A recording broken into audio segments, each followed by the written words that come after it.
প্রিয় মুসলিম এবং অমুসলিম ভাই ও বোনেরা, আসসালামু আলাইকুম ওয়ারহমাতুল্লাহি ওয়া বারাকাতুহু। আমাদের স্রষ্টা আল্লাহ তাআলার দয়া, শান্তি এবং রহমত আপনাদের সবার উপরে বর্ষিত হোক। আমাদের অনুষ্ঠানে স্বাগতম। Ramzan a date with doctor Zakir.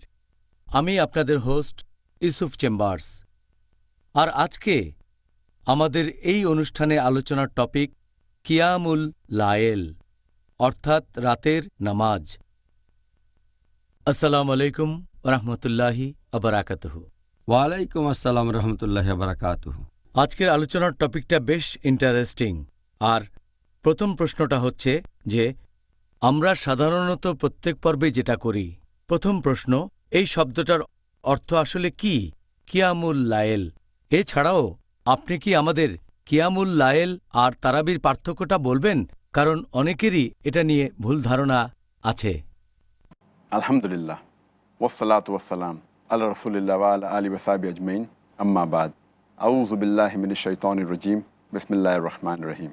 রব্বি ইশরাহ লি সাদরি ওয়া ইয়াসসির লি আমরি ওয়াহলুল উকদাতাম মিন লিসানি ইয়াফকাহু কাওলি।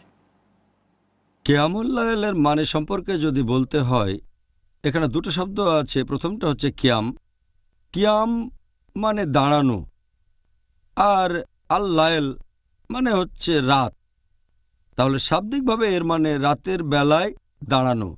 তবে শরিয়া অনুযায়ী ইসলামিক প্রেক্ষাপটে এর মানে হচ্ছে একটা ঐচ্ছিক নামাজ, যেটা পড়া হয় ঈশার নামাজের পর থেকে ভোর হওয়ার আগে পর্যন্ত। আর আমরা জানি যে ঈশার ওয়াক্ত শুরু হয় সূর্যাস্তের পর, যখন আকাশের লালচে ভাবটা চলে যায়। আর আপনি পড়তে পারেন এই কিয়ামুল লাইল ভোর হওয়ার মানে ফজর ওয়াক্তের আগে পর্যন্ত। এখন এই কিয়ামুল লাইল নামটা দেওয়া হয়েছে কারণ যখন কেউ এই নামাজ পড়ে, সে তখন কোরআনের বড় আয়াতগুলো পড়ে, দাঁড়িয়ে থাকে অনেকক্ষণ। সেজন্যই নামাজকে বলা হয় রাতের বেলায় দাঁড়ানো। এই নামাজে অনেকক্ষণ দাঁড়িয়ে থাকতে হয়। আর এই কিয়ামুল লাইলকে বোঝাতে অনেক সময় অন্য শব্দ ব্যবহার করা হয়। যেমন ধরেন, এই নামাজকে আরও বলা হয় সালাতুল লাইল, মানে রাতের বেলার নামাজ। এটাকে আরও বলা হয় তাহাজ্জুদ। এছাড়াও বলা হয় বিতর, আবার অনেক সময় তারাবি। সালাতুল লাইল একটু আগে বলেছি, এর মানে রাতের বেলার নামাজ, মানে বলা যায় রাতের বেলায় দাঁড়ানো। দাঁড়ানোটা নামাজের জন্যই। এর আরেকটা নাম হচ্ছে তাহাজ্জুদ। এটার মূল আরবি শব্দ হাজাদা, যার মানে জেগে ওঠা। একজন লোক ঘুম থেকে জেগে উঠে নামাজ পড়ল, এই নামাজকে তাহাজ্জুদও বলে। এই নামাজের আরেকটা নাম বিতর। বিতর মানে বেজোড়। আর আমাদের নবী সবসময় বলেছেন, তোমরা ঈশার নামাজ শেষে বেতরের নামাজ পড়বে বেজোড় রাখাতে। এই নামাজের আরেকটা নাম হচ্ছে তারাবি। তারাবির মূল আরবি শব্দটা হচ্ছে রাহ হা। এর অর্থ বিশ্রাম করা অথবা আরাম করা। আমাদের প্রিয় নবীর কয়েক জেনারেশন পরে যখন লোকজন কিয়ামুল লাইল আদায় করত, বিশেষ করে রমজান মাসে, তারাবি শব্দটা দিয়ে আসলে রমজান মাসের কিয়ামুল লাইলকে বোঝানো হয়।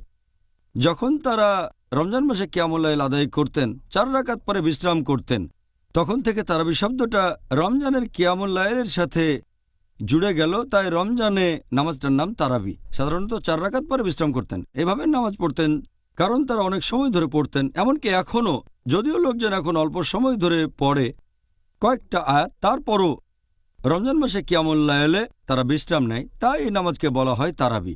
তবে আমাদের নবীর সময়কালে তারাবি শব্দটা কখনো ব্যবহার করা হয়নি। রমজান মাসের কিয়ামুল লাইলকে তখন এই নামে ডাকা হয়নি। সাহাবীগণও কখনো এই নাম বলেননি। এই শব্দটা এসেছে পরবর্তীতে। তাহলে এখানে সঠিক শব্দটা কিয়ামুল লাইল। তারাবি শব্দটা আসলে অতটা সঠিক নয়, শব্দটা পরবর্তীতে এসেছে। তবে কেউ যদি অনেক সময় ধরে নামাজ পড়ে থাকে রমজানের কিয়ামুল লাইল, সে তখন বিশ্রাম করতে চাইলে অবশ্যই বিশ্রাম করতে পারে। তবে বিশ্রাম আবশ্যিক না, তবে কোনো মানুষ ক্লান্ত হয়ে গেলে অবশ্যই বিশ্রাম নিতে পারে।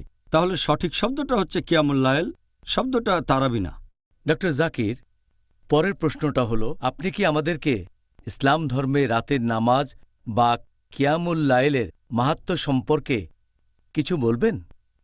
কিয়ামুল লাইল বা রাতের নামাজের মাহাত্ম্যের কথা যদি বলতে হয়, এটা নিয়ে কোরআনের আয়াত আছে, অনেক সহিহ হাদিসও আছে। আমি এখানে কয়েকটা বলছি। আল্লাহ কোরআনে বলেছেন, সূরা সাজদা অধ্যায় নম্বর ৩২ আয়াত নম্বর ১৬। এখানে সেই সব মানুষের কথা বলা হয়েছে যারা বেহেশতে যাবে। আল্লাহ তাদের বর্ণনা দিয়েছেন এই সব মানুষগুলো তাদের ঘুমের শয্যা ত্যাগ করে এবং তাদের প্রতিপালককে ডাকে আশায় এবং আশঙ্কায়। তার মানে তারা ঘুম ত্যাগ করে আর আল্লাহ তাআলার ইবাদত করে আশা এবং ভয় নিয়ে তাকওয়ার সাথে। তারপর আছে আমি যে রিজিক দিয়েছি সেখান থেকে তারা দান করে, এরা হবে বেহেশতের বাসিন্দা। এরপর পবিত্র কোরআন পড়লে দেখবেন এটা সূরা জারিয়াত অধ্যায় নম্বর ৫১ আয়াত ১৭ ও ১৮ যে এই লোকগুলো তার মানে যারা বেহেশতে যাবে ন্যায়নিষ্ঠ, তারা রাতের বেলায় সামান্য অংশ ঘুমায় আর রাতের শেষ প্রহরে তারা ইবাদত করে, ক্ষমা প্রার্থনা করে। এরপর আল্লাহ বলেছেন সূরা ফুরকান অধ্যায় নম্বর ২৫ আয়াত নম্বর ৬৪ এই মানুষগুলো তারা যারা রাত অতিবাহিত করে প্রতিপালকের ইবাদতে দাঁড়িয়ে এবং সিজদায়, কিয়াম আর সুজুদে। কোরআনে আরও অনেক আয়াত আছে, এছাড়াও অনেক সহিহ হাদিসে রাতের এই নামাজের মাহাত্ম্য সম্পর্কে বলা হয়েছে। আমাদের প্রিয় নবী মুহাম্মদ সাল্লাল্লাহু আলাইহি ওয়াসাল্লাম বলেছেন, এটা আছে সহিহ মুসলিম খণ্ড নম্বর ১ বুক অব ফাস্টিং হাদিস নম্বর ২৬১২। আমাদের নবী মুহাম্মদ সাল্লাল্লাহু আলাইহি ওয়াসাল্লাম বলেছেন যে সবচেয়ে সেরা নামাজ আবশ্যিক নামাজের পরে, যে নামাজগুলো পড়া ফরজ সেগুলোর পরে, সেটা হচ্ছে রাতের নামাজ। আমাদের নবী মুহাম্মদ সাল্লাল্লাহু আলাইহি ওয়াসাল্লাম আরও বলেছেন, এটা উল্লেখ আছে সহিহ বুখারীতে খণ্ড নম্বর ২ বুক অব তাহাজ্জুদ হাদিস নাম্বার ১১৩১। আমাদের নবী বলেছেন সবচেয়ে সেরা নামাজ সেটা হচ্ছে দাউদ আলাইহিস সালামের নামাজ। সবচেয়ে সেরা রোজা সেটাও দাউদ আলাইহিস সালামের রোজা। আর দাউদ আলাইহিস সালাম তিনি রাতের প্রথম অর্ধেক অংশ ঘুমাতেন, তারপর রাতের ১/৩ আল্লাহ সুবহানাহু ওয়া তাআলার ইবাদত করতেন, তারপর রাতের বাকি সময় তিনি আবার ঘুমাতেন। এখানেও রাতের নামাজের মাহাত্ম্যের কথা বলা হয়েছে। আমাদের প্রিয় নবী মুহাম্মদ সাল্লাল্লাহু আলাইহি ওয়াসাল্লাম বলেছেন, এটা উল্লেখ আছে সহিহ বুখারীতে খণ্ড নম্বর ২ বুক অব তাহাজ্জুদ হাদিস নম্বর ১১৪২। আমাদের নবী বলেছেন, যখন কোনো মানুষ ঘুমায় শয়তান তার মাথার পেছনে চুলে ৩টা গিঁট দেয়, আর প্রত্যেকবার চুলে গিঁট দেওয়ার সময় সে ফিসফিস করে বলে যে রাত অনেক লম্বা, তুমি ঘুমিয়ে থাকো। যখন মানুষটা ঘুম থেকে ওঠে আর আল্লাহ সুবহানাহু ওয়া তাআলাকে স্মরণ করে, প্রথম গিঁটটা তখন খুলে যায়। যখন সে ওযু করে দ্বিতীয় গিঁটটা খুলে যায়। তারপর যখন নামাজ পড়ে তৃতীয় গিঁটটা খুলে যাবে। মানুষটার শরীরে তখন বল পাবে আর ইনশাআল্লাহ সারাদিন সরল পথে থাকবে। আবার অন্যদিকে ঘুম থেকে ওঠার পর যদি আল্লাহকে স্মরণ না করে, ওযু না করে, নামাজ না পড়ে, তখন হয় অলস, সে অনিষ্ট করতে চায়। আমাদের প্রিয় নবী মুহাম্মদ সাল্লাল্লাহু আলাইহি ওয়াসাল্লাম আরও বলেছেন, এটা আছে সহিহ মুসলিমে খণ্ড নম্বর ১ বুক অব সালাহ হাদিস নাম্বার ১৬৫৬। আমাদের প্রিয় নবী বলেছেন যে আল্লাহ সুবহানাহু ওয়া তাআলা তিনি রাতের শেষ তৃতীয়াংশে আসমানের একেবারে নিচের স্তরে নেমে আসেন। তারপর আল্লাহ বলেন, এমন কেউ কি আছে যে আমাকে আহ্বান করবে আর আমি তার ডাকে সাড়া দেব? এমন কেউ কি আছে যে আমার কাছে চাইবে আর আমি তাকে সেটা দেব? এমন কেউ কি আছে যে ক্ষমা প্রার্থনা করবে আর আমি তাকে ক্ষমা করব? এমন কেউ কি আছে যে তার ভালো কাজ বিনিয়োগ করবে আমার সাথে? কারণ আমি নিশ্চয়ই অবিচার করি না, অপচয় করি না। এভাবে তিনি ভোর হওয়ার আগ পর্যন্ত বলতে থাকেন। আর রাতের নামাজের বেশ কিছু মাহাত্ম্যের কথা উল্লেখ করা হয়েছে। যেমন ধরেন, একটা হাদিস আছে তিরমিজিতে বুক অফ সাপ্লিকেশনস হাদিস নাম্বার ৩৫৭৯। আমাদের প্রিয় নবী মুহাম্মদ সাল্লাল্লাহু আলাইহি ওয়াসাল্লাম বলেছেন যে বান্দা তার প্রতিপালকের সবচেয়ে কাছে থাকে রাতের শেষ ১/৩। আর যদি সে সময় সে আল্লাহর প্রশংসা করে কিছু চায়, এটাই নামাজ পড়ার সবচেয়ে সেরা সময় আল্লাহর ইবাদতের জন্য। আরেকটা সহিহ হাদিস আছে তিরমিজিতে বুক অফ সাপ্লিকেশনস হাদিস নাম্বার ৩৪৯৯। এক লোক জিজ্ঞেস করল, নামাজ পড়ার সবচেয়ে সেরা সময় কোনটা? আমাদের নবী মুহাম্মদ সাল্লাল্লাহু আলাইহি ওয়াসাল্লাম বললেন যে সবচেয়ে সেরা সময় যখন নামাজ কবুল হবে সেটা হচ্ছে রাতের শেষ ভাগের তৃতীয়াংশ। আর আবশ্যিক নামাজের পরে, ৫ ওয়াক্ত ফরজ নামাজের পরে যদি দোয়া করে তাহলে এটাই দোয়া করার সবচেয়ে সেরা সময়। আর রাতের শেষ ভাগের 1/3। এটা আছে সুনান আবু দাউদে, খণ্ড নম্বর 1, বুক অব সালাহ, হাদিস নম্বর 1417। আমাদের নবী মুহাম্মদ সাল্লাল্লাহু আলাইহি ওয়াসাল্লাম বলেছেন যে আল্লাহ তোমাদের জন্য আরও একটা নামাজ যোগ করেছেন, সেটা বেতর। আর যদি কেউ 5 রাকাত বেতর নামাজ পড়তে চায় সে সেটা পড়তে পারে। যদি কেউ 3 রাকাত পড়তে চায় বেতরের নামাজ, সেও পড়তে পারে। যদি কেউ বেতরের সময় 1 রাকাত নামাজ পড়ে তাহলে সমস্যা নেই। এটা উল্লেখ করা হয়েছে সুনান আবু দাউদ, খণ্ড নম্বর 1, বুক অব সালাহ, হাদিস নাম্বার 1303। প্রিয় নবী মুহাম্মদ সাল্লাল্লাহু আলাইহি ওয়াসাল্লাম বলেছেন যে একজন মানুষ ঘুম থেকে উঠে পড়ল মাঝরাতে এবং আল্লাহ সুবহানাহু ওয়া তাআলার ইবাদত করল, স্ত্রীকে জাগানোর চেষ্টা করল, কিন্তু স্ত্রীর ঘুম ভাঙল না। তখন কিছু পানি ছিটিয়ে দিল স্ত্রীর মুখে। এদের উপর আল্লাহর দয়া ও রহমত বর্ষিত হয়।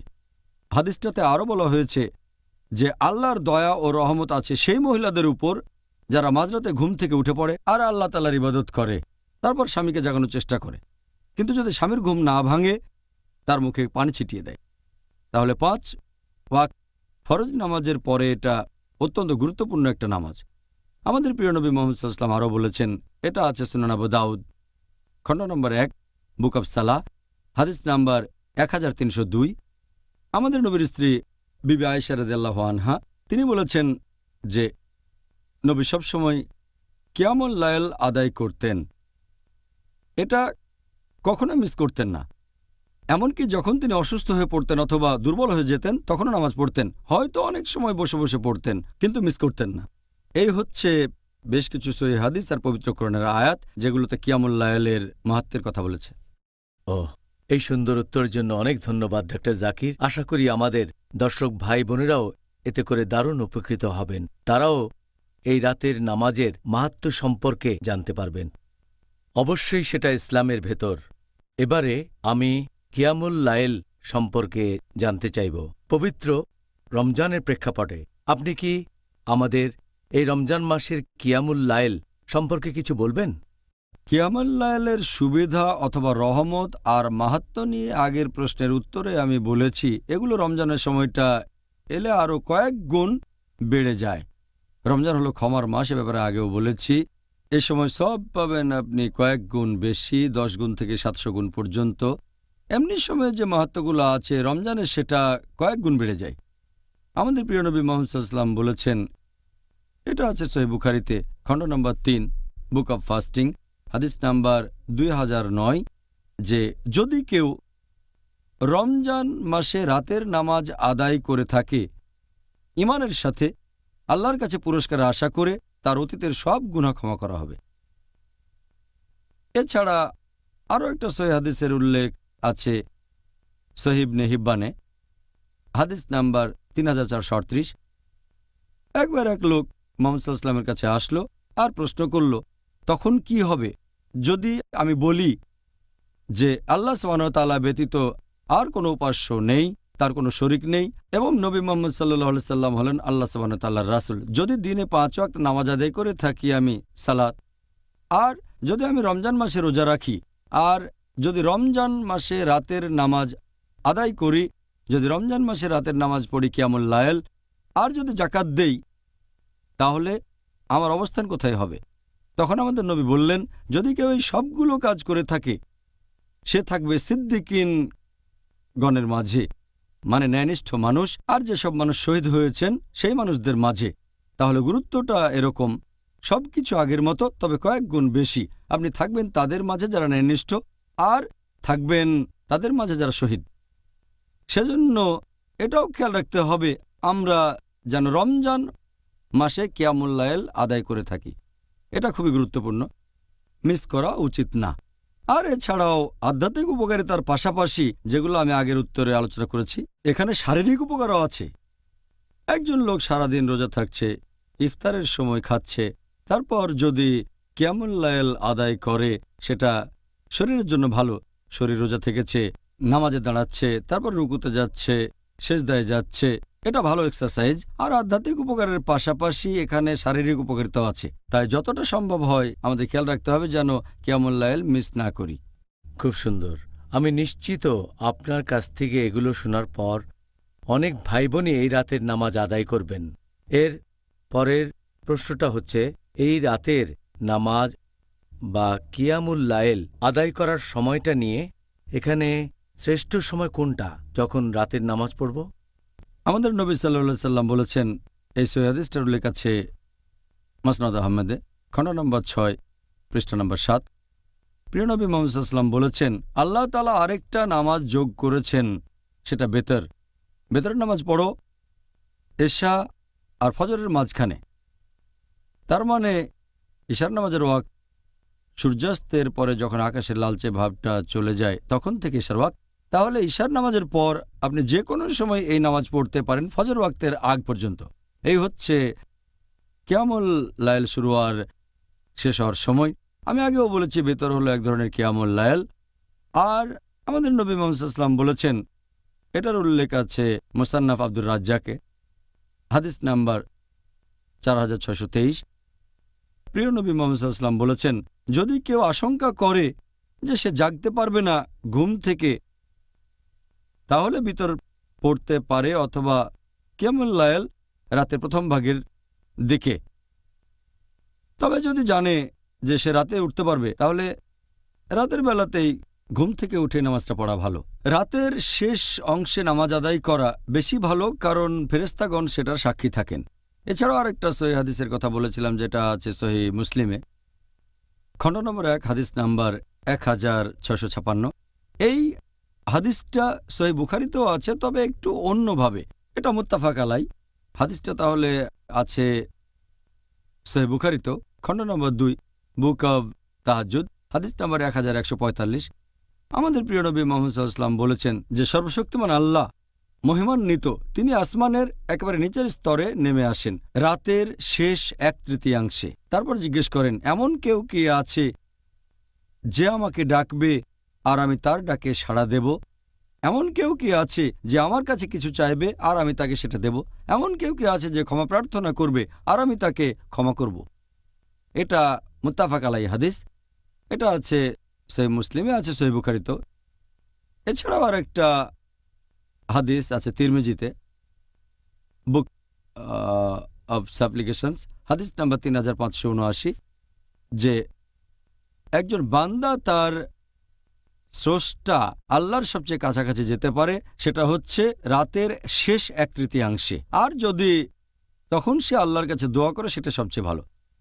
তাহলে কিয়ামুল লাইল বেতর, এটার সময় হচ্ছে ইশার নামাজের পর থেকে শুরু করে ভোর হওয়ার আগ পর্যন্ত।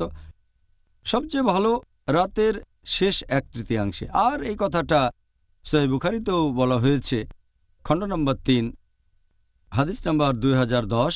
সেখানে হযরত উমর রাদিয়াল্লাহু আনহু তিনি বলেছেন, লোকজন তখন পড়ছিল কিয়ামুল লাইল রমজান মাসে ইশার নামাজের ঠিক পরপরই, যে এটা ভালো, তবে রাতের শেষ 1/3 পড়লে আরো ভালো হতো। তাহলে শেষ 1/3 নামাজ পড়াটা হচ্ছে সবচেয়ে ভালো।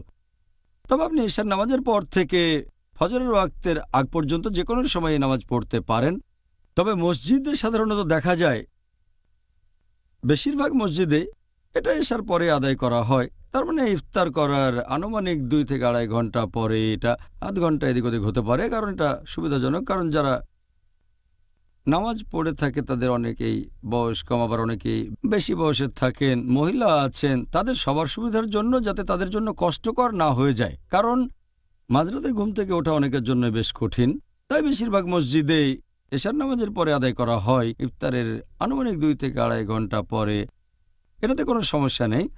না পড়ার চেয়ে পড়াটা অনেক ভালো, না পড়ার চেয়ে আগে পড়া ভালো। তবে সবচেয়ে ভালো রাতের শেষ 1/3। আর কিছু মসজিদে কিয়ামুল লাইল পড়ানো হয় রাতের শেষ 1/3 রমজান মাসে, সবচেয়ে ভালো। তবে বেশিরভাগ মসজিদে আগে পড়ানো হয়, আর এতে কোনো সমস্যা নেই। আচ্ছা, ভালো। এখন আমরা তো দুইটাই আদায় করতে পারি। আলহামদুলিল্লাহ, আল্লাহ সবকিছু আলহামদুলিল্লাহ। সহজ করে দিয়েছেন। আলহামদুলিল্লাহ। আল্লাহ যেন সারা মাস আদায় করার সামর্থ্য দেন। অবশ্যই। আপনার বলা সবগুলো উপকার যেন নিতে পারি এ ব্যাপারে আমরা পরে আরও বিস্তারিতভাবে আলোচনা করব ইনশাআল্লাহ। ডক্টর জাকির, পরের প্রশ্নটা এটা হলো রাতের নামাজ বা কিয়ামুল লাইলের আদব কায়দা সম্পর্কে। আপনি কি এই রাতের নামাজের গুরুত্বপূর্ণ নিয়মকানুনের কথা আমাদের বলবেন? কিছু সহিহ হাদিসে এ ব্যাপারে নির্দেশনা আছে। একটা হাদিস যেটা শেখ আলবানির মতে সহিহ হাদিস, এই হাদিসটা আছে বাইহাক্কিতে। এখানে আছে যে আমাদের নবী মুহাম্মদ সাল্লাল্লাহু আলাইহি ওয়াসাল্লাম বলেছেন, যখন মাঝরাতে ঘুম থেকে উঠবে তখন মেসওয়াক ব্যবহার করবে, তারপরে অজু করে নামাজ পড়বে। তাহলে মেসওয়াক ব্যবহার সুন্নত। এরপর একটা হাদিস আছে সহিহ বুখারীতে, খণ্ড নম্বর 2, বুক অব তাহাজ্জুদ, হাদিস নাম্বার 1154। আমাদের প্রিয় নবী মুহাম্মদ সাল্লাল্লাহু আলাইহি ওয়াসাল্লাম বলেছেন যে একজন লোক যখন মাঝরাতে ঘুম থেকে জেগে উঠবে সে তখন পড়তে পারে, লা ইলাহা ইল্লাল্লাহু ওয়াহদাহু লা শারীকা লাহু লাহুল মুলকু ওয়া লাহুল হামদু ওয়া হুয়া আলা কুল্লি শাইইন কাদির আলহামদুলিল্লাহ সুবহানাল্লাহ ওয়া লা ইলাহা ইল্লাল্লাহু আল্লাহু আকবার ওয়া হাওলা ওয়া লা কুওয়াতা ইল্লা বিল্লাহ। এরপর সে পড়তে পারে, আল্লাহুম্মা গফিরলি, আল্লাহ ক্ষমা করো, আমাকে ক্ষমা করো। তাহলে ঘুম থেকে উঠে এই দোয়াগুলো পড়তে পারেন। আমাদের নবী সাল্লাল্লাহু আলাইহি ওয়াসাল্লাম বলেছেন, এই হাদিসটা আছে সুনান আল নিসাইতে, হাদিস নাম্বার 1621। আমাদের প্রিয় নবী বলেছেন যে যখন তিনি মাঝরাতে নামাজের জন্য উঠতেন, হযরত আয়েশা রাদিয়াল্লাহু আনহা তিনি বলেছেন, যখন নবী মাঝরাতে ঘুম থেকে নামাজের জন্য উঠতেন তখন দোয়া পড়তেন, সুবহান রাব্বিল আলামিন, সকল প্রশংসা আল্লাহর যিনি জগৎসমূহের প্রভু। এই দোয়া কয়েকবার বলতেন। এছাড়াও তিনি দোয়া করতেন, সুবহানাল্লাহ ওয়া বিহামদি, সকল প্রশংসা মহান আল্লাহ তাআলার, বেশ কয়েকবার। তাহলে মাঝরাতে ঘুম থেকে উঠে আপনি এই দোয়াগুলো পড়তে পারেন নামাজ পড়ার আগে। এছাড়াও আর একটা হাদিস আছে সুনান আবু দাউদে, এটাও সহিহ হাদিস, খণ্ড নম্বর 1, বুক অব সালাহ, হাদিস নাম্বার 1324। একবার মুহাম্মদ সাল্লাল্লাহু আলাইহি সাল্লাম রাতের বেলায় হেঁটে যাচ্ছিলেন। তিনি শুনলেন যে হযরত আবু বকর রাদিয়াল্লাহু আনহু কিয়ামুল লাইল পড়ছেন। নবী তখন তার কণ্ঠ শুনলেন। পরে নবী শুনলেন হযরত ওমর রাদিয়াল্লাহু আনহু নামাজ পড়ছেন। পরের দিন তারা দুজনে নবীর কাছে আসলেন। নবী তখন আবু বকর রাদিয়াল্লাহু আনহুকে বললেন, নামাজ পড়ার সময় তোমার কণ্ঠ ছিল বেশ নরম, একটু নিচু। আবু বকর রাদিয়াল্লাহু আনহু তখন বললেন, আমি যার জন্য নামাজ পড়ছিলাম তিনি শুনতে পাচ্ছিলেন, সেজন্য নিচু করে পড়েছিলাম। তখন নবী বললেন উমর রাদিয়াল্লাহু আনহুকে যে তোমার কণ্ঠ উঁচু ছিল। তখন তিনি বললেন, আমি তাদেরকে জাগাতে চেয়েছিলাম যারা ঘুমিয়েছিল, আর আমি চাচ্ছিলাম শয়তানকে দূরে তাড়িয়ে দিতে, শয়তানকে তাড়াতে চাচ্ছিলাম। নবী তখন বললেন হযরত আবু বকর রাদিয়াল্লাহু আনহুকে যে তুমি আরও উঁচু স্বরে পড়বে যখন কিয়ামুল লাইল আদায় করবে। তারপর হযরত ওমর রাদিয়াল্লাহু আনহুকে বললেন যে তুমি আরও নিচু স্বরে পড়বে যখন কিয়ামুল লাইল আদায় করবে। তার মানে আওয়াজটা হবে মাঝারি, বেশি উঁচু না বেশি নিচুও না, যখন কিয়ামুল লাইল আদায় করবেন। এছাড়া আরও একটা হাদিস আছে, এটাও সহিহ হাদিস, এটা আছে সুনান আবু দাউদে, খণ্ড নম্বর 1, বুক অব সালাহ, হাদিস নম্বর 1322, যে ইবনে আব্বাস রাদিয়াল্লাহু আনহু তিনি বলেছেন যে নবী যখন কিয়ামুল লাইল পড়তেন তিনি বাসায় পড়লে সেই আওয়াজটা তখন ভেতরের ঘর থেকে পাওয়া যেত। তার মানে আওয়াজ হবে মাঝারি, খুব জোরে না আবার খুব আস্তেও হবে না। এ হচ্ছে কিয়ামুল লাইল পড়ার কিছু নিয়ম কানুন। সুন্দর, অনেক ধন্যবাদ ডক্টর। আপনার কাছে পরের প্রশ্নটা হলো নামাজের দৈর্ঘ্য নিয়ে। যতক্ষণ ধরে আমাদের এই রাতের নামাজ পড়া উচিত, পবিত্র কোরআন বা কোনো হাদিসে কি এই নামাজের দৈর্ঘ্য নিয়ে কিছু বলা হয়েছে? সময়ের কথা বলা হয়েছে বিভিন্ন হাদিসে, বিভিন্ন রকম হতে পারে। তবে আমাদের নবীর সুন্নত হচ্ছে তিনি লম্বা সময় ধরে নামাজ পড়তেন। এরকম একটা হাদিস আছে সহিহ বুখারীতে, খণ্ড নম্বর 2, বুক অব তাহাজ্জুদ, হাদিস নম্বর 1135। একজন সাহাবা বলেছেন যে এক রাতে নবীর সাথে নামাজ পড়লাম, তিনি সেখানে কিয়ামুল লাইল পড়ছিলেন। তিনি এত লম্বা সময় ধরে পড়লেন যে আমার মাথায় খারাপ চিন্তা আসলো। প্রশ্ন করা হলো, কি খারাপ চিন্তা? যে তিনি সেখানে বসে পড়বেন আর নবী দাঁড়িয়ে থাকবেন, তার মানে অনেক লম্বা সময়। আরও একটা হাদিস আছে সহিহ মুসলিমে, খণ্ড নম্বর 1, বুক অব সালা, হাদিস নাম্বার 1697। এখানে বলা হয়েছে একবার একজন সাহাবা তিনি নবীর সাথে কিয়ামুল লাইল আদায় করছিলেন। নবী প্রথমে পড়া শুরু করলেন সূরা বাকারা। তারপর সাহাবা বললেন, যখন প্রায় 100 আয়াতের মতো পড়া হয়ে গেছে তিনি ভাবলেন নবী এখন রুকুতে যাবেন, কিন্তু নবী পড়ে গেলেন। আরও বেশ কিছু আয়াতের পরে তিনি ভাবলেন রুকুতে যাবেন, কিন্তু নবী তখনও পড়ে গেলেন। এরপর তিনি ভাবলেন যে সূরা বাকারা পড়া শেষ হলে নবী তখন রুকুতে যাবেন, কিন্তু সূরা বাকারা শেষ হলেও নবী পড়েই গেলেন। তারপর পড়লেন সূরা নিসা। এই সূরাতেও 176টা আয়াত। এই সূরা শেষ হলে নবী শুরু করলেন সূরা আলে ইমরান। ধীরে ধীরে তিনি পড়ে গেলেন। তার মানে নবী পড়তেন অনেকক্ষণ সময় ধরে। চিন্তা করেন, সূরা বাকারা, সূরা নিসা, সূরা আলে ইমরান, তার মানে এখানে সব মিলিয়ে প্রায় 5 পারা হবে। চিন্তা করেন, মাত্র 1 রাকাতে নবী এত লম্বা সময় পড়তেন। তবে নির্দিষ্ট কোনো সময় নেই, ইচ্ছেমতো আপনি লম্বা বা ছোট করে নিতে পারেন সময়টা, তবে আমাদের নবী পড়তেন লম্বা সময়। এছাড়া আরও একটা সহিহ হাদিস আছে সুনান আবু দাউদে, খণ্ড নম্বর 1, বুক অব সালা, হাদিস নম্বর 873। আমাদের নবী একজন সাহাবা বলেছেন, যখন আমাদের নবী কিয়ামুল লাইল আদায় করতেন সেখানে তিনি সূরা ফাতিহার পরে হয়তো পড়লেন সূরা বাকারা। তারপর তিনি গেলেন রুকুতে গেলেন, আর রুকুতে তিনি থাকলেন যতক্ষণ দাঁড়িয়ে সূরা পড়েছেন। তারপর তিনি উঠলেন, মাথা সোজা করলেন, আর তিনি ততটা সময় ধরে দাঁড়িয়ে থাকলেন যতটা সময় তিনি রুকুতে ছিলেন। তারপর গেলেন সিজদায়, আর নবী তখন দোয়া পড়েছেন, যেমন সুবহান রাব্বিয়াল আযীম, এটা রুকুতে, সকল প্রশংসা আল্লাহর। সিজদায় বলেছেন সুবহান রাব্বিয়াল আলা, সকল প্রশংসা আল্লাহর যিনি সবার উপরে। তারপরে তিনি সিজদায় ততক্ষণ থাকলেন যতক্ষণ ধরে তিনি দাঁড়িয়েছিলেন, এবং 2 সিজদার মাঝেও ততক্ষণ ছিলেন যতক্ষণ তিনি সিজদায় ছিলেন।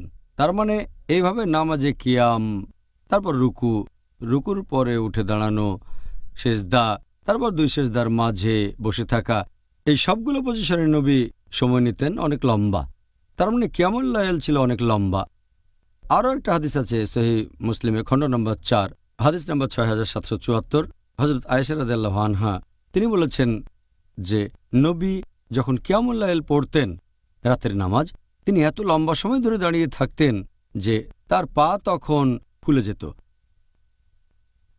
তখন তার স্ত্রী হযরত আয়েশা রাদিয়াল্লাহু আনহা, আল্লাহ তাকে শান্তিতে রাখুন, তিনি বলতেন, আপনার অতীত আর ভবিষ্যতের সব পাপই ক্ষমা করা হয়েছে, তাহলে এত ক্ষমা প্রার্থনা করছেন কেন, এতক্ষণ ধরে নামাজ পড়ছেন কেন? নবী তখন বলতেন, আমার কি আল্লাহ তাআলার কাছে কৃতজ্ঞ থাকা উচিত না? নবী এভাবে তার কৃতজ্ঞতা জানাতেন। তাহলে নবী নামাজ পড়তেন লম্বা সময় ধরে, তাই কিয়ামুল লাইল যত লম্বা সময় পড়বেন ততই ভালো। তাহলে আল্লাহ তাআলা যেন আমাদের সেই সামর্থ্য দেন যাতে করে আমরা আমাদের নবী মুহাম্মদ সাল্লাল্লাহু আলাইহি সাল্লামের মতো করে পড়তে পারি। আলহামদুলিল্লাহ। ডক্টর জাকির, পবিত্র কোরআন আর হাদিস অনুযায়ী কোনটা ভালো, এই রাতের নামাজ বা কিয়ামুল লাইল একা একা পড়া নাকি জামাতের সাথে পড়া? কিছু হাদিস এ ব্যাপারে বলছে যে কিয়ামুল লাইল পড়া যেতে পারে একা একা অথবা কোনো জামাতে, দুটোরই অনুমতি আছে। আর আমি যে রেফারেন্স দিয়েছি বেশিরভাগ ক্ষেত্রে নবীর সাথে পড়েন। আরও রেফারেন্স দিয়েছি যে সাহাবীগণ নবীর সাথে নামাজ আদায় করতেন। তবে যদি বলেন যে কোনটা বেশি ভালো, এ ব্যাপারে সহিহ বুখারীর বেশ কিছু হাদিস বলছে যদি জামাতে নামাজ পড়েন তাহলে আপনি 27 গুণ বেশি সওয়াব পাবেন। এরপর দুটো হাদিসের কথা আমি জানি। আর এছাড়াও যদি রমজান মাসের কিয়ামুল লাইলের কথা বলা হয়, একটা হাদিস আছে সহিহ বুখারীতে, খণ্ড নম্বর 3, বুক অব তারাবিহ, হাদিস নাম্বার 2012। একবার আমাদের নবী তিনি মসজিদে গেলেন, সেখানে দেখলেন যে মানুষজন জামাতে নামাজ আদায় করছে। তখন নবী তাদের সাথে কিয়ামুল লাইল আদায় করলেন, আর অনেক লোক তার সাথে নামাজ আদায় করল। পরের দিন খবরটা ছড়িয়ে গেল, আর পরের রাতে পুরো মসজিদ লোকজনে ভরে গেল। তৃতীয় রাতেও যখন নবী কিয়ামুল লাইল আদায় করতে আসলেন, মসজিদে সেদিনও অনেক মানুষজন আসলো, জামাতে অনেক লোক আসলো। চতুর্থ রাতে আবারও মসজিদে অনেক লোকজন। তবে নবী জানতেন লোকজন তার সাথে কিয়ামুল লাইল পড়তে এসেছে, তিনি ইচ্ছে করে মসজিদে গেলেন না। তারপর ফজরের সময়, ফজরের নামাজের ওয়াক্তে যখন নামাজ পড়া শেষ হলো, নবী বললেন, এমন না যে ব্যাপারটা আমি জানতাম না যে লোকজন আমার জন্য অপেক্ষা করছে, তারা কিয়ামুল লাইল পড়বে, তবে আমি এটা তোমাদের জন্য আবশ্যক করে দিতে চাই না। আমি চাই না লোকজন ভাবুক যে কিয়ামুল লাইল বাধ্যতামূলক, যাতে তোমাদের জন্য কঠিন না হয়, তাই নবী ইচ্ছে করে যাননি, যাতে লোকজন জানতে পারে কিয়ামুল লাইল পড়া এটা ফরজ নামাজ না। তিনি সবার জন্য কঠিন করতে চাননি। তবে হাদিস থেকে আমরা জানতে পারি জামাতে নামাজ পড়াটা বেশি ভালো। আরও একটা হাদিস আছে সুনান আবু দাউদে, খণ্ড নম্বর 1, বুক অফ সালাহ, হাদিস নম্বর 1370। একবার নবী কিয়ামুল লাইল পড়ছিলেন। নামাজ শেষ হলে যখন তিনি উঠতে যাচ্ছেন, লোকজন বলল, আরও বেশিক্ষণ পড়লেন না কেন? নবী তখন বললেন, যদি কোনো লোক ইমামের সাথে নামাজ শেষ করে, যদি নামাজ পড়ে ইমামের সাথে যতক্ষণ ইমাম নামাজ পড়ে, তাহলে সেটা হবে সারা রাত ধরে নামাজ পড়ার সমান। তাহলে এই দুটো হাদিস থেকে আমরা জানতে পারি যে জামাতে কিয়ামুল লাইল আদায় করাটা একা একা নামাজ পড়ার চেয়ে বেশি ভালো, হোক সেটা রমজান মাসে বা অন্য কোনো মাসে। আচ্ছা, ধন্যবাদ ডক্টর। এবারের প্রশ্নটা এই ব্যাপারটার সাথে প্রাসঙ্গিক। আমার রিসার্চ অনুযায়ী এখানে ব্যাপারটা হলো যে অনেক মুসলিম তারা মনে করে এটা বিধা, যে কিয়ামুল লাইল অর্থাৎ রাতের নামাজ জামাতে আদায় করাটা বিধা। তারা বলে যে এই নিয়মটা চালু হয়েছে হজরত উমর রাদিয়াল্লাহু আনহু এর সময়। আপনি কি এ ব্যাপারে কিছু বলবেন? অনেক মানুষেরই ভুল ধারণা আছে যে হজরত উমর রাদিয়াল্লাহু আনহু তিনি এই রমজান মাসের কিয়ামুল লাইল আদায় জামাতে করার প্রচলন করেন। এটা একটা ভুল ধারণা। তবে সত্যি বলতে তিনি নবীর সুন্নতকে পুনরুজ্জীবিত করেছেন। এই কথা আগে বলেছি। হাদিসটা আছে সহিহ বুখারীতে, খণ্ড নম্বর 3, বুক অব তারাবি, হাদিস নম্বর 2012, যে নবী কিয়ামুল লাইল পড়িয়েছেন, লোকজন জামাতে যোগ দিয়েছে, নবী অনুমতি দিয়েছেন। এর পরের রাতে পুরো মসজিদ ভর্তি হয়ে গেল, তৃতীয় রাতে লোকজন ভর্তি হয়ে গেল, চতুর্থ রাতে ইচ্ছে করে আসলেন না। এই হাদিস থেকে আমরা জানতে পারি এটা আমাদের নবী শুরু করেছিলেন, আমাদের নবীর সুন্নত। তবে হযরত আবু বকর রাদিয়াল্লাহু আনহুর সময়ে খুব কম লোক জামাতে নামাজ পড়ত। এমনকি হযরত ওমর রাদিয়াল্লাহু আনহুর খিলাফত শুরুর দিকেও অবস্থাটা এরকমই ছিল। এরকম একটা হাদিস আছে সহিহ বুখারীতে, খণ্ড নম্বর 3, বুক অব তারাবি, হাদিস নাম্বার 2010। একজন সাহাবা বলেছেন, একবার তিনি উমর রাদিয়াল্লাহু আনহুর সাথে একটা মসজিদে গেলেন। উমর দেখলেন লোকজন নামাজ পড়ছে একা একা, আর কিছু লোক নামাজ পড়ছে ছোট জামাতে। তখন হযরত ওমর রাদিয়াল্লাহু আনহু সবাইকে একত্রিত করলেন আর বললেন একটা জামাতে নামাজ আদায় করতে। তারপর তিনি উবাই ইবনে কাইব রাদিয়াল্লাহু আনহুকে সেই নামাজের ইমামতি করার দায়িত্ব দিলেন। সবাই তার পেছনে নামাজ পড়ল। কয়েকদিন পরে তিনি আবার মসজিদে এসে দেখলেন যে লোকজন একটা জামাতে নামাজ পড়ছে। তিনি মন্তব্য করলেন, এখন পড়ার চেয়ে লোকজন ঘুমানোর সময় নামাজ পড়াটা আরও বেশি ভালো। তারা ঈশার নামাজের পরপরই এটা পড়তেন, এ কথা আগে বলেছি। তাহলে রমজান মাসে কিয়ামুল লাইল আদায় করা, লোকে বলে তারাবি, এটা রাতের শেষ তৃতীয়াংশে করা বেশি ভালো। তবে আগে আদায় করলেও কোনো সমস্যা নেই। এবার আপনার প্রশ্নে আসি, এটা একটা সুন্দর বিদা। লোকজন এই কথাটা ভুল বোঝে, বলে যে ও বিদা ভালো হতে পারে। ইসলামিক শরিয়া অনুযায়ী বিদা মানে ধর্মে কিছু নতুন সংযোজন। তবে এখানে হযরত ওমর রাদিয়াল্লাহু আনহু ধর্মে নতুন কিছু সংযোজন করেননি। বিদা বা নতুন সংযোজনের মধ্যে কোনো ভালো কিছু নেই।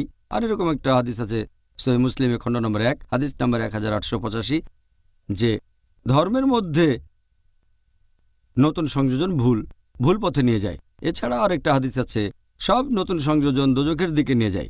তাহলে সব বিদা খারাপ। এই হাদিসের ভিত্তিতে ওমর রাদিয়াল্লাহু আনহু বলেছেন যে এটা সুন্দর বিদা। তাই লোকজন বলে বিদা ভালো হতে পারে, খারাপ হতে পারে। ভালোটা হলো ঠিক আছে। তিনি এখানে বিদা বলতে শাব্দিক অর্থটা বুঝিয়েছেন, এটার ধর্মীয় অর্থ বোঝাননি। কারণ শাব্দিক দিক থেকে বিদা মানে যে জিনিসটা নতুন। সে সময় লোকে জামাতে নামাজ পড়ত না। তিনি তাদেরকে নবী মুহাম্মদ সাল্লাল্লাহু আলাইহি ওয়াসাল্লামের সুন্নত মনে করিয়ে দিলেন। এভাবে তিনি আবার নবীর সুন্নতে ফিরে গেলেন। তবে সেটাকে শাব্দিকভাবে বিদা বলা যায়, কারণ জিনিসটা নতুন।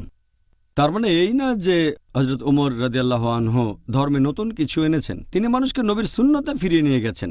যেমন ধরেন, একটা শহরে গেলাম যেখানে মানুষজন গোড়ালির নিচে প্যান্ট পরে, আর আমি যদি বলি যে গোড়ালির উপরে প্যান্ট পরা নবীর সুন্নত, এটা তখনকার জন্য বিদা, কারণ লোকজনের কাছে এটা নতুন, তারা এ সম্পর্কে জানতো না। তাহলে সে সময়ের জন্য বিদা, কিন্তু এটা নবীর সুন্নতে ফিরে যাচ্ছে, গোড়ালির উপরে প্যান্ট পরা। লোকজন উমর রাদিয়াল্লাহু আনহুর এই মন্তব্যটাকে ভুল বোঝে। এটা সেই সময়, স্থান এবং লোকজনের জন্য নতুন ছিল, তবে আসলে নবীর সুন্নতে ফিরে যাচ্ছে। ব্যাপারটা এমন না যে উমর রাদিয়াল্লাহু আনহু এটা নতুন বানিয়েছেন। তিনি লোকজনকে বলেছেন যে নবী এমনটাই করতেন। এরকম আরও উদাহরণ আছে। অনেক মুসলিম সাময়িকভাবে তারা বিয়ে করত, মুসলিমদের মধ্যে কিছু গ্রুপ এমন কাজ করত। নবী এটাকে নিষিদ্ধ করেছেন। হযরত ওমর রাদিয়াল্লাহু আনহু এই ব্যাপারটা জানতেন, আর তাবুকে 7ম হিজরির সময় তিনি বললেন এটা ভুল, আর লোকজন ভাবল তিনি নিয়ম করেছেন। তিনি জানতেন এটা নবী হারাম বলেছেন। সাময়িকভাবে বিয়ে, এটাকে বলা হয় মুতা। উমর নতুন করে সুন্নত চালু করেছেন যেগুলো খুব কম মানুষ জানত, আর তিনি জানতেন যে আমাদের নবী বলেছেন মুতা বিয়ে করাটা হারাম। লোকজন ভাবল তিনি নিয়ম করেছেন, ধর্মে নতুন এনেছেন। আসলে তিনি নবীর সুন্নতে ফিরে গেছেন। আশা করি পরিষ্কার হয়েছে। ও জাযাকাল্লাহ খায়ের ডক্টর জাকির। ডক্টর জাকির, এবারে আমি আপনাকে মুসলিমদের খুব কমন একটা মতবিরোধের ব্যাপার নিয়ে প্রশ্ন করব। এই পবিত্র রমজান মাসের সময় আমরা মুসলিমরা ঠিক কত রাকাত নামাজ আদায় করব তারাবিতে বা কিয়ামুল লাইলে বা রাতের নামাজে? এটা কি 8 রাকাত নাকি 20 রাকাত হবে? আমাদের নবী মুহাম্মদ সাল্লাল্লাহু আলাইহি ওয়াসাল্লাম বলেছেন, এটা আছে সহিহ বুখারীতে, খণ্ড নম্বর 1, বুক অব সালাহ, হাদিস নম্বর 472। তিনি বলেছেন যে এক লোক জিজ্ঞেস করল যে কিয়ামুল লাইল কিভাবে পড়তে হবে। নবী বললেন, তোমার কিয়ামুল লাইল পড়া উচিত 2 রাকাত করে, তারপরে 2 রাকাত, তারপর 2 রাকাত, আবারও 2 রাকাত, এভাবে চলতেই থাকবে। আর যখন মনে হবে যে ভোর হয়ে যাচ্ছে তখন 1 রাকাত করে, তাহলে সব রাকাত হয়ে যাচ্ছে বেতর, তার মানে বেজোড়। আপনি যত খুশি পড়তে পারেন। শেষের দিকে পড়বেন 1 রাকাত করে, তার মানে বেজোড়, তখন সবগুলো বেজোড় রাকাত। তাহলে নামাজের রাকাতের সংখ্যা নিয়ে যদি বলতে হয়, আপনি যত রাকাত খুশি পড়তে পারেন। তবে নবী মুহাম্মদ সাল্লাল্লাহু আলাইহি সাল্লামের নামাজ পড়া নিয়ে যদি বলতে হয়, এটার উল্লেখ আছে সহিহ বুখারীতে, খণ্ড নম্বর 2, বুক অব তাহাজ্জুদ, হাদিস নাম্বার 1147। হযরত আয়েশা রাদিয়াল্লাহু আনহা তিনি বলেছেন যে নবী যখন রমজান মাসে কিয়ামুল লাইল আদায় করতেন, সবসময় 11 রাকাত করে তিনি নামাজ পড়তেন, 11 রাকাতের বেশি না, আর তিনি এটা অন্যান্য মাসেও করতেন। ডক্টর জাকির, এবারে আমি আপনাকে মুসলিমদের খুব কমন একটা মতবিরোধের ব্যাপার নিয়ে প্রশ্ন করব। এই পবিত্র রমজান মাসের সময় আমরা মুসলিমরা ঠিক কত রাকাত নামাজ আদায় করব তারাবিতে বা কিয়ামুল লাইলে বা রাতের নামাজে? এটা কি 8 রাকাত নাকি 20 রাকাত হবে? আমাদের নবী মুহাম্মদ সাল্লাল্লাহু আলাইহি ওয়াসাল্লাম বলেছেন, এটা আছে সহিহ বুখারীতে, খণ্ড নম্বর 1, বুক অব সালাহ, হাদিস নম্বর 472। তিনি বলেছেন যে এক লোক জিজ্ঞেস করল যে কিয়ামুল লাইল কিভাবে পড়তে হবে। নবী বললেন, তোমার কিয়ামুল লাইল পড়া উচিত 2 রাকাত করে, তারপরে 2 রাকাত, তারপর 2 রাকাত, আবারও 2 রাকাত, এভাবে চলতেই থাকবে। আর যখন মনে হবে যে ভোর হয়ে যাচ্ছে তখন 1 রাকাত করে, তাহলে সব রাকাত হয়ে যাচ্ছে বেতর, তার মানে বেজোড়। আপনি যত খুশি পড়তে পারেন। শেষের দিকে পড়বেন 1 রাকাত করে, তার মানে বেজোড়, তখন সবগুলো বেজোড় রাকাত। তাহলে নামাজের রাকাতের সংখ্যা নিয়ে যদি বলতে হয়, আপনি যত রাকাত খুশি পড়তে পারেন। তবে নবী মুহাম্মদ সাল্লাল্লাহু আলাইহি সাল্লামের নামাজ পড়া নিয়ে যদি বলতে হয়, এটার উল্লেখ আছে সহিহ বুখারীতে, খণ্ড নম্বর 2, বুক অব তাহাজ্জুদ, হাদিস নাম্বার 1147। হযরত আয়েশা রাদিয়াল্লাহু আনহা তিনি বলেছেন যে নবী যখন রমজান মাসে কিয়ামুল লাইল আদায় করতেন, সবসময় 11 রাকাত করে তিনি নামাজ পড়তেন, 11 রাকাতের বেশি না, আর তিনি এটা অন্যান্য মাসেও করতেন। তার মানে 8 রাকাত হচ্ছে কিয়ামুল লাইল, তারপর 3 রাকাত হচ্ছে বেতর, এভাবে 8 যোগ 3 সমান 11 রাকাত। এছাড়াও আরও অনেক হাদিস এরকম কথা বলছে। আমরা যেসব হাদিস দেখতে পাই, আমাদের নবী সাল্লাল্লাহু আলাইহি ওয়াসাল্লাম হোক, সেটা সহিহ বুখারী, সহিহ মুসলিম, সবগুলোই বলছে নবী পড়তেন 8 রাকাত বা 11 রাকাত, মানে 8 যোগ 3। এরপরে এই একই হাদিস সহিহ বুখারী খণ্ড 2 বুক অব তাহাজ্জুদ হাদিস নাম্বার 1147, হযরত আয়েশা রাদিয়াল্লাহু আনহা তিনি বলেছেন যে নবী রমজান মাসে 11 রাকাত করে পড়তেন আর অন্যান্য মাসেও। তিনি বলেছেন নবী পড়তেন 4 রাকাত করে। আমি এই রাকাতগুলোর দৈর্ঘ্য আর সৌন্দর্যের বর্ণনা দিতে পারবো না। তারপর আবারও পড়তেন 4 রাকাত, এটার দৈর্ঘ্য আর সৌন্দর্যের বর্ণনা দিতে আমি পারবো না। এরপর পড়তেন 3 রাকাত, তার মানে 8 যোগ 3। তবে যদি দেখেন বিভিন্ন প্র্যাকটিস সালাফি সালেহিনের পরবর্তী প্রজন্ম, তার মানে সাহাবিগণ, তাবেঈন, তাবেঈন, রেকর্ড ঘাটলে দেখতে পাবেন তারা পড়তেন 11 রাকাত, কেউ 13 রাকাত, কেউ 19 রাকাত, কেউ 23 রাকাত, কেউ 36 রাকাত, কেউ আবার 39 রাকাত পড়তেন। আর আপনি যদি পড়েন মুসান্নাফ ইবনে শাইবা খণ্ড নম্বর 2 পৃষ্ঠা নম্বর 165-166 বলা হয়েছে যে তাবাইনগণ যখন রমজান মাসে কিয়ামুল লাইল পড়তেন, যেটাকে বলা হয় তারাবি, তারা পড়তেন 20 রাকাত। কোনো কোনো জায়গায় আছে তারা পড়তেন 36 রাকাত। এখন এই নামাজের রাকাতের কথা যদি বলতে হয়, নবী বলেছেন তোমরা 2 রাকাত করে যত খুশি নামাজ পড়তে পারো, তারপর পড়বে 1 রাকাত। আর আমি আগেও বলেছি সহিহ বুখারী হাদিস নাম্বার 472 খণ্ড নম্বর 1, আপনি যত রাকাত খুশি নামাজ পড়তে পারেন, প্রথমে 2 রাকাত পরের 1 রাকাত। তবে আপনি যদি নবীর সুন্নত মেনে চলতে চান, নবী সবসময় পড়তেন 8 রাকাত যোগ 3। তাহলে কত রাকাতের অনুমতি আছে?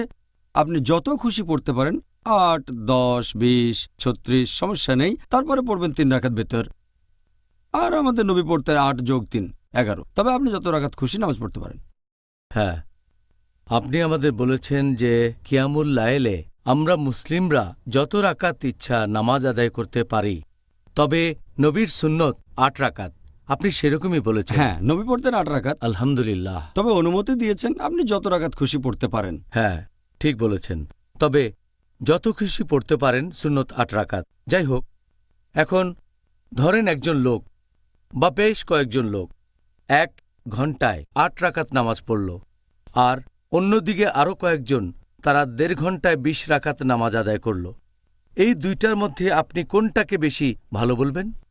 আপনার এই প্রশ্নটার দুটো অংশ আছে। একটা হচ্ছে রাকাতের সংখ্যা, অন্যটা দৈর্ঘ্য। আমি আগের প্রশ্নের উত্তরে বলেছিলাম দৈর্ঘ্য যত লম্বা হবে ততই ভালো। নবী এটা বলেছেন। আর যত রাকাত খুশি পড়েন, নবী পড়তেন 8 রাকাত। এখন 1 ঘন্টায় 8 রাকাত পড়া ভালো নাকি 1.5 ঘন্টায় 20 রাকাত নামাজ পড়া ভালো? এই প্রশ্নের উত্তর দেওয়ার আগে একটা কথা বলি। যদি কোনো মানুষ সে নামাজ আদায় করল কোনো মসজিদে যেখানে জামাতে 8 রাকাত পড়ানো হয়, সে তখন অতিরিক্ত 12 রাকাত পড়ে সেটাকে 20 রাকাত করবে না, যদিও তার মনে হয় 20 রাকাতই বেশি ভালো। অথবা যদি কেউ আদায় করতে থাকে তারাবি, মানে কিয়ামুল লাইল রমজান মাসে, তো নামাজ পড়ছে কোনো মসজিদে যেখানে 20 রাকাত পড়ানো হয় জামাতে, সে 8 রাকাত পড়ে বেরিয়ে যাবে না সেখান থেকে। কারণ নবী বলেছেন যদি কেউ ইমামের সাথে নামাজ শুরু করে শেষ করে ইমামের সাথে, তাহলে ধরে নেওয়া হবে সে নামাজ পড়েছে সারা রাত। তাই আমাদের ধৈর্যশীল হতে হবে। আমি এ ব্যাপারে একমত, নবী সব ধরনের অনুমতি দিয়েছেন। যদি কেউ 20 রাকাত পড়তে চায় আর মসজিদে যদি 8 রাকাত পড়ানো হয় জামাতে, তাহলে জামাতে 8 রাকাত নামাজ পড়ে বাসায় চলে যান, তারপরে বাকি 12 রাকাত নামাজ পড়বেন। এবারে আপনার প্রশ্নের উত্তরে বলি, কোনটা বেশি ভালো, 1 ঘন্টায় 8 রাকাত নাকি 1.5 ঘন্টায় 20 রাকাত নামাজ? এখানে আমি যেটা বলতে পারি, আমাদের নবীর নির্দেশ সেটা হচ্ছে যত রাকাত খুশি আপনি নামাজ পড়তে পারেন, আর দৈর্ঘ্যটা যদি লম্বা হয় তাহলে ভালো। নবী লম্বা সময় ধরে পড়তেন আর 8 রাকাত করে। যদি আমাকে জিজ্ঞেস করেন যে কোনটা ভালো, দুটোরই অনুমতি আছে, তবে এটা করলে বেশি ভালো হবে। যদি একই সময় ধরে পড়া হয় 8 রাকাত নামাজ, একই সময়ে 8 রাকাত নামাজ, সেটা হতে পারে 2 বা 3 ঘন্টা। তাহলে যদি বলেন 1 ঘন্টায় 8 রাকাত ভালো নাকি 20 রাকাত পড়া ভালো, আমি বলবো 1 ঘন্টায় 8 রাকাতই ভালো। তবে এখানে আপনার প্রশ্ন ছিল 1 ঘন্টায় 8 রাকাত নাকি 1.5 ঘন্টায় 20 রাকাত নামাজ। আমি বেছে নেব 1.5 ঘন্টায় 20 রাকাত নামাজ, কারণ নবীর নির্দেশ সময়টা লম্বা হলে ভালো, সেটা মেনে চলছেন।